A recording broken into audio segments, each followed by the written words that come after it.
રાજ્ય કક્ષાના મંત્રી કૌશિક વેકરિયાએ ચાર્જ સંભાળ્યો છે। સ્વયં સંકુલના બીજા માળે ચેમ્બર ફાળવવામાં આવી છે।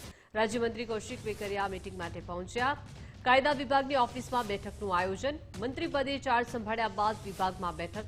ચાર્જ સંભાળ્યા બાદ કૌશિક વેકરિયાનું નિવેદન જણાવ્યું કે ભાજપ શીર્ષ નેતૃત્વનો આભાર।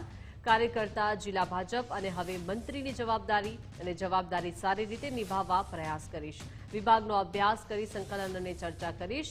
લોકોને મદદ થઈ શકે તે તમામ કરીશું। તમામને દિવાળી અને નવા વર્ષની શુભેચ્છા, તેવું કૌશિક વેકરિયાએ જણાવ્યું। તો રાજ્યકક્ષાના મંત્રી કૌશિક વેકરિયાએ આજે વિધિવત રીતે ચાર્જ સંભાળ્યો છે। પૂજા વિધિ કરીને તેમને સ્વયં સંકુલના બીજા માળે ચેમ્બર ફાળવવામાં આવી છે, જ્યાં તેમણે આજે વિધિવત ચાર્જ સંભાળ્યો છે અને તેઓ આજે એક્શનમાં પણ જોવા મળ્યા। કાયદા વિભાગની ઓફિસમાં તેમણે બેઠકનું આયોજન કર્યું। મંત્રી પદે ચાર્જ સંભાળ્યા બાદ વિભાગમાં બેઠક કરી અને સાથે જ જણાવ્યું કે કાર્યકર્તા જિલ્લા ભાજપ અને હવે મંત્રીની જ્યારે જવાબદારી સોંપવામાં આવી છે, ત્યારે આ તમામ જે જવાબદારી તેને સારી રીતે નિભાવવા પૂરેપૂરો પ્રયત્ન કરીશ। સાથે જ આ જે વિભાગ જે છે તેનો પણ અભ્યાસ કરી સંકલન અને ચર્ચા કરવામાં આવશે અને લોકોને મદદ થઈ શકે તે માટે તમામ પ્રયત્ન કરીશું।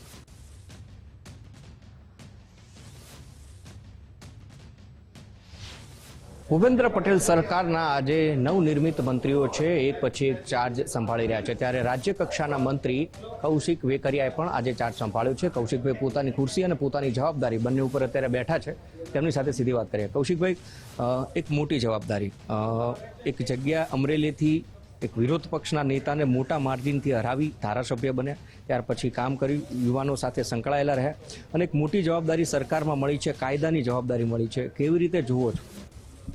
ખાસ કરીને રાષ્ટ્રીય ભાજપ અને પ્રદેશ ભાજપ અમારા શીર્ષ નેતૃત્વનો હું હૃદયથી આભાર માનું છું। એક કાર્યકર્તા તરીકે બૂથ ઉપર કામ કરતા ધારાસભ્ય તરીકેની જવાબદારી સોંપવામાં આવી, પહેલાં જિલ્લા ભાજપ પ્રમુખ તરીકેની જવાબદારી સોંપી છે, આજે રાજ્ય કક્ષાના મંત્રી તરીકેની પણ જવાબદારી સોંપવામાં આવી છે। ખાસ કરીને મારા શીર્ષ નેતૃત્વનો આભાર માનું છું કે જે રીતની મને જવાબદારી સોંપવામાં આવી છે એ જવાબદારી હું સારી રીતે નિભાવી શકું, એ મારા કાયમિક માટેના પૂરતા પ્રયત્નો રહેશે। પડકારો શું માનો છો?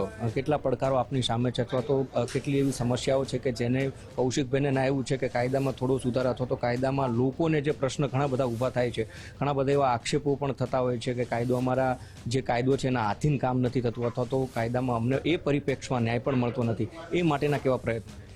ખાસ કરીને સમગ્ર આખા વિભાગનો અભ્યાસ કરીને અમારા કેબિનેટ મંત્રી સાથે સંકલન કરી અને જે પણ વિષયો હશે એમની સાથે ચર્ચા કરી આગામી દિવસોમાં લોકોને જે રીતે મદદ થઈ શકે એ પ્રકારે અમારા કાયમિક માટેના પ્રયત્નો રહેશે।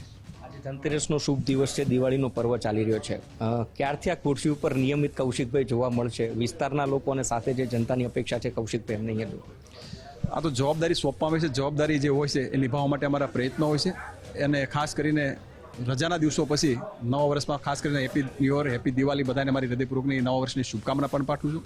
અને જે રીતે રજાઓના દિવસો પૂરા થાય ત્યારબાદ કન્ટિન્યુ બેસીને લોકોની સેવા વધારે થાય પ્રકારે મારા કાયમિક માટે પ્રયત્નો કરીશ। તો હતા કૌશિકભાઈ વેકરિયા કે જેનું કહેવું છે પરિપ્રેક્ષમાં જે પણ જવાબદારી આપવામાં આવી છે જવાબદારી સંપૂર્ણપણે નિભાવવાના પ્રયત્નો રહેશે। એક જવાબદારીના આધીન તેઓએ આજે ધનતેરસના દિવસથી તેઓએ ચાર્જ સંભાળ્યો છે અને આવનારા દિવસોમાં